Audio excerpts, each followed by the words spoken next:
The economic environment needs to change at the government level as it will facilitate the case or the ease of doing business and improve access to credit in Nigeria. This advice was given by Professor of International Finance Law Graham Penn at the 2024 annual lecture of the Chartered Institute of Bankers of Nigeria, which was themed Improving Availability of Credit in the Nigerian Real Economy, the Critical Importance of Liquidity.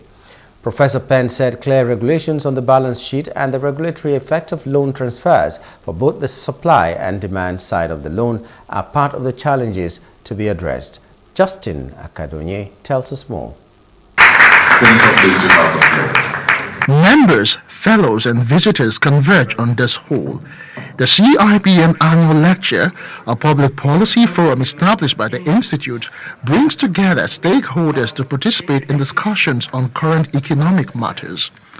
The focal point of the 2024 edition revolves around the expansion of the real economy, as access to credit in this sector is relatively limited compared to other regions.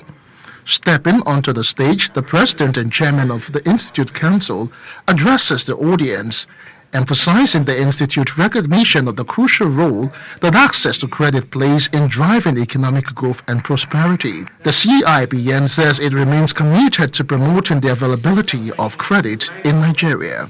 According to the survey report conducted in more than 40 economies and released by statistics, in 2024, nearly 141 trillion US worth of credit have been lent out to the real sector in advanced countries in the second quarter of 2023. The figures were twice as high as the volume of credit to the same sector in emerging markets. And the final wave of regulations have been pushed back. Taking a historical perspective from the global financial crisis, the guest lecturer, Professor Graham Penn, an expert in international finance law from the University College London, highlights the importance of the secondary market in improving diversity in liquidity availability and credit risk transfer. So the securitization that we see in the world today, post the global finance crisis, is completely different from the world that we saw before the global finance crisis. So the simple structures, I mean, you made a comment earlier about this being sexy. I don't see this as sexy at all. It's incredibly simple, it's incredibly basic. And the structures that are used are incredibly simple and incredibly basic.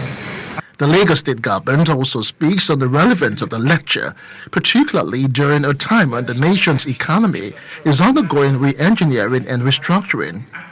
Other speakers shared their perspectives on the topic and its impact on both the supply and demand sides. Therefore, there is no doubt about the fact that the theme of this year's lecture, improving availability of credit in the Nigerian real economy, the critical importance of liquidity, is apt as it speaks to one of the major imperatives for real growth and development.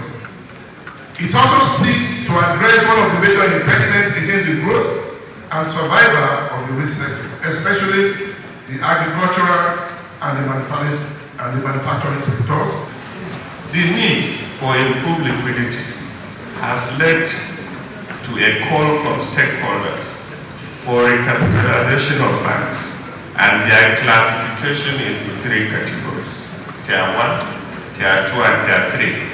To ensure institutional stability, liquidity, and strong global rating.